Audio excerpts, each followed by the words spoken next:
জয় চাঁদ, জয় গুরুচাঁদ, জয় মা বাবা, শ্রদ্ধেয় ভক্তবৃন্দ, আশা করছি সবাই ভালো আছেন। শ্রীহরির কৃপায় সবাই ভালো থাকুন এই প্রার্থনাই করি। আজকের আলোচনার বিষয় রাধারানী কি অয়ন ঘোষের স্ত্রী কিনা, এই বিষয়টার উপর একটা প্রশ্ন আসছে। অনেক ভক্তরাই এ সম্পর্কে জানতে চেয়েছেন এটা শাস্ত্রে কোথায় আছে এবং এই কথাটা সত্য কিনা। তো আমি আজকের সেইটাই শাস্ত্র প্রমাণ দেখাবো। অয়ন ঘোষের স্ত্রী কি রাধারানী, শ্রীকৃষ্ণের কি মামি হয় রাধারানী, এই বিষয়টাই আজকের আমি শাস্ত্র প্রমাণ দেখানোর চেষ্টা করব আপনাদেরকে। চ্যানেলটি লাইক করুন এবং সাবস্ক্রাইব করে বেল বাটনটি বাজিয়ে দিন। তো আমরা সরাসরি শাস্ত্রের ভিতরে চলে আসি। শ্রী শ্রী ব্রহ্ম বৈবর্ত পুরাণ ক্ষয় লাইব্রেরি থেকে এটা প্রকাশিত হয়েছে। আমরা এর সূচিপত্র দেখব। এই সূচিপত্রের প্রকৃতি খণ্ড, এই প্রকৃতি খণ্ডের রাধার উপাখ্যান ও শ্রীদেবের প্রতি সাপ্রদান, আমরা এই উপাখ্যানটা দেখব। আমরা চলে আসলাম প্রকৃতি খণ্ডের রাধার উপাখ্যান ও শ্রীদামের প্রতি সাপ্রদান। এখানে একটু দেখুন, নারদ জিজ্ঞাসে পুনঃ ওহে ভগবান রাধা উপাখ্যান এবে করহ বর্ণন। এখানে নারদ নারায়ণকে জিজ্ঞাসা করছেন যে রাধার যে উপাখ্যান এটা তুমি বর্ণনা করো, আমি একটু শুনবো। তারপরে এখানে দেখুন যে ইহা শুনি নারায়ণ কহে ধীরে ধীরে। নারায়ণকে, যে নারায়ণ ঋষি বা লক্ষ্মী নারায়ণের যে আমরা কথা শুনেছি, সেই যে নারায়ণ তিনি বলছেন এই উপাখ্যানটা নারদকে। তো কি বলছে আমরা একটু স্কিপ করে গিয়ে সেখান থেকে দেখি। দেখুন, গোলক আগারে আছে বৃন্দাবন বন, সিরাস মণ্ডল তথা অতি মনোরম, তাহাই আছে কৃষ্ণ বসী রত্ন সিংহাসনে, বিহার বাসনা হয় অক্ষামত মনে, ইচ্ছা মাত্রে দুই মূর্তি হয় নিরঞ্জন, দক্ষিণাঙ্গে কৃষ্ণরূপ অতি বিমোহন, বামাঙ্গে শ্রীমতী রাধা পরমা সুন্দরী। তারপরে এখানে আর একটু স্কিপ করে যাই। তারপর দেখুন এখানে মহালক্ষ্মী জন্মে বাম অঙ্গের রাধিকার, অর্থাৎ রাধিকার বাম অঙ্গ থেকে আবার কৃষ্ণের বাম অঙ্গ থেকে রাধিকা জন্ম নেয় এবং রাধিকার বাম অঙ্গ থেকে মহালক্ষ্মী জন্ম নেয়। সেই মহালক্ষ্মী আবার এখানে দেখুন এই বিষ্ণুর গরণী তিনি হন বৈকুণ্ঠতে। এই যে বিষ্ণু তার আবার মানে স্ত্রী হয় এই মহালক্ষ্মী। এখানে বিষ্ণু কিন্তু আলাদা, নারায়ণও কিন্তু আলাদা পাওয়া যাচ্ছে, আর কৃষ্ণ তত্ত্ব তাও কিন্তু আমরা আলাদা আলাদা পাই। তো সেটা বিষয় না এখানে। তারপরে দেখুন, তার অংশে জন্মে লক্ষ্মী জানে ব্যক্তিতে, কৃষ্ণ প্রাণাধিকা হন রাধিকা বিনোদিনী। তারপরে দেখুন, আয়ন গরণী উনি ছায়ারূপে হন, কৃষ্ণ বক্ষে সদা তিনি বিরজিত হন। অর্থাৎ কি, আয়ন গরাণী কি হয়, এই যে রাধারানী এই আয়নের স্ত্রী হন। গরণী মানে স্ত্রী হন। তাহলে এখান থেকে আমরা পেলাম যে আয়ন ঘোষের স্ত্রী রাধারানী। তারপরে এখানে দেখুন প্রকৃতি খণ্ড 217 পৃষ্ঠা,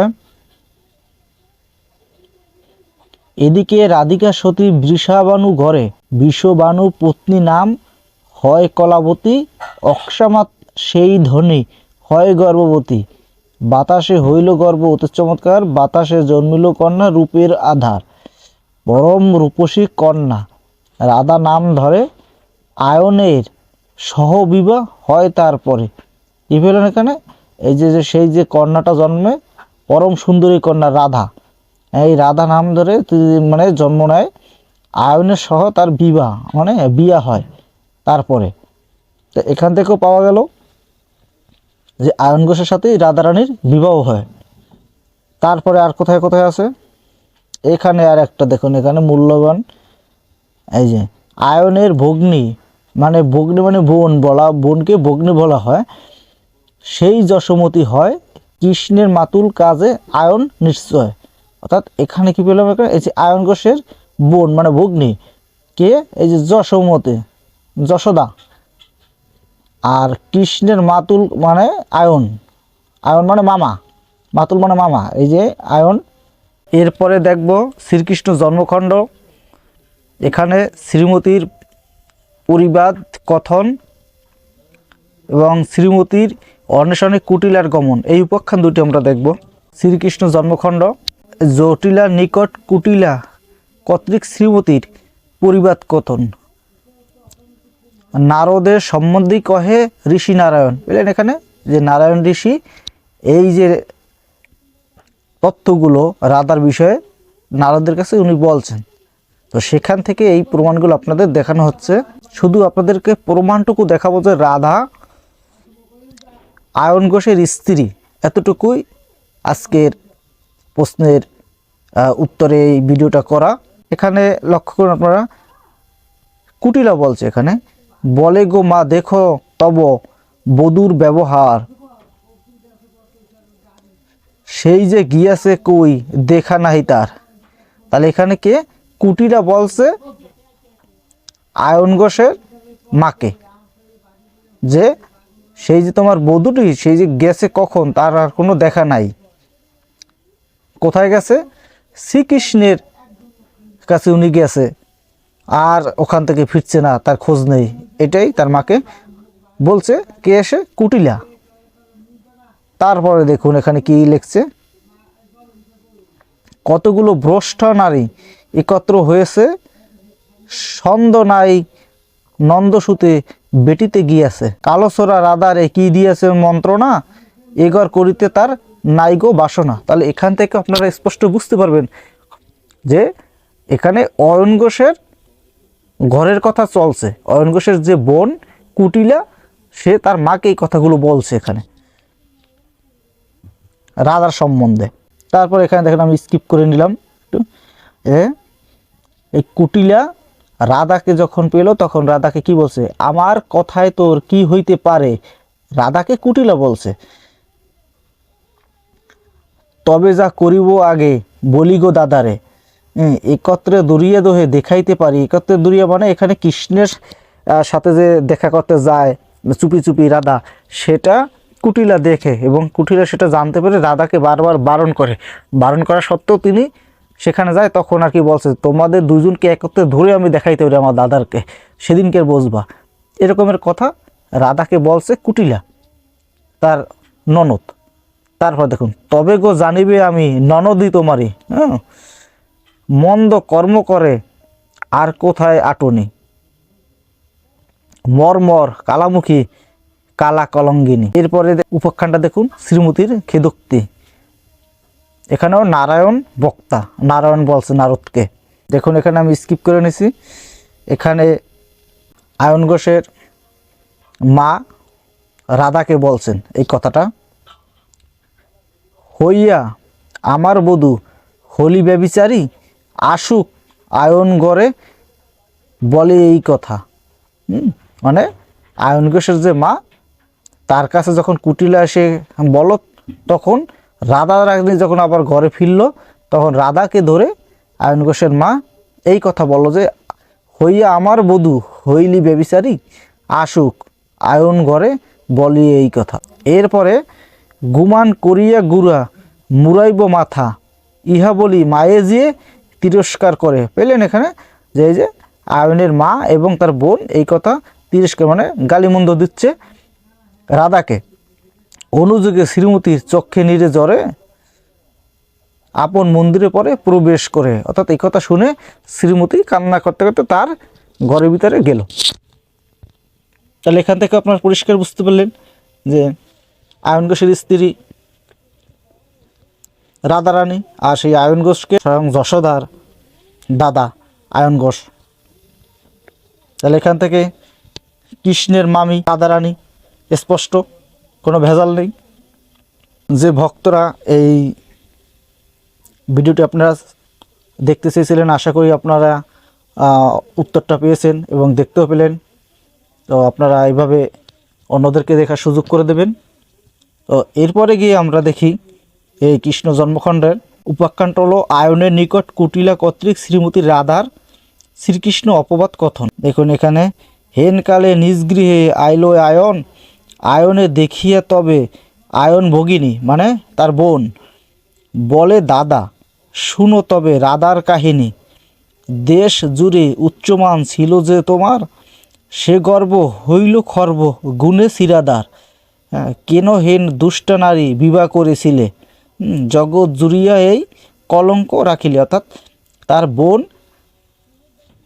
আয়ন ঘোষকে বলছে যে তুমি এই রকমের দুষ্ট নারী তুমি বিবাহ কেন করলে দাদা, তোমার যে নাম ডাকছিল সব তো জলাঞ্জলি হয়ে গেল, ধূলিসাৎ হয়ে গেল। তাহলে এখান থেকেও আমরা স্পষ্ট এই উপাখ্যান থেকেও পেলাম যে আয়ন ঘোষের স্ত্রীকে রাধারানী। তারপরে এখানে দেখুন, কলঙ্কিরে দূর করি করহ বিবাহ, তোমার গরণী হয়ে হইবে কুলটা। কুটিলার মুখে শুনি কুৎসিত বচন, রাগে আয়ন তারে কহিল তখন, কি হেতু ভগিনীহীন কহ অনুচিত, আমি জানি রাধিকার নহে দুষ্টরীত। হ্যাঁ, অর্থাৎ এখান থেকেও স্পষ্ট হলো যে আয়ন ঘোষের স্ত্রী রাধারানী ছিল। দেখুন এখানে এর পরিপক্ষান শ্রীকৃষ্ণ জন্মকাণ্ড। রাধা কৃষ্ণের বিহার দেখিয়া কুটিলা কর্তৃক আয়নকে সংবাদ দান। আয়ন নিকটে আসি হাসি হাসি বলে, কুটিলা কহিছে দাদা শুনো সমাচার, দেখিয়া ইলাম গুণ তোমার রাধার।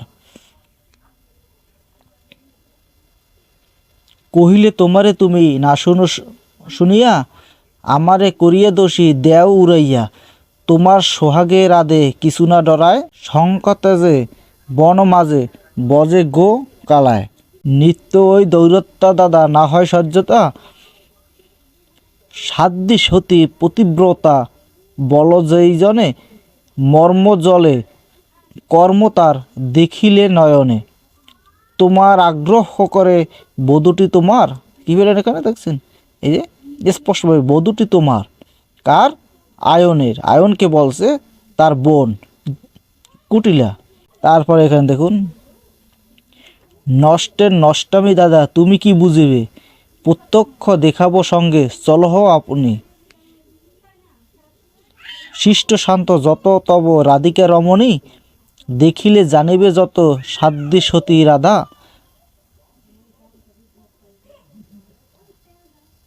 আমি যত মন্দ ভগ্নী টের পাবে দাদা, কুটিলার বাক্য শুনি আয়ন সুজন, ক্রোধতে হইল আঁকি অরুণ বরণ। রমণীর অপবাদ শুনে শ্রবণেতে, জ্বলন্ত অনল প্রায় জলে অন্তরত্বে।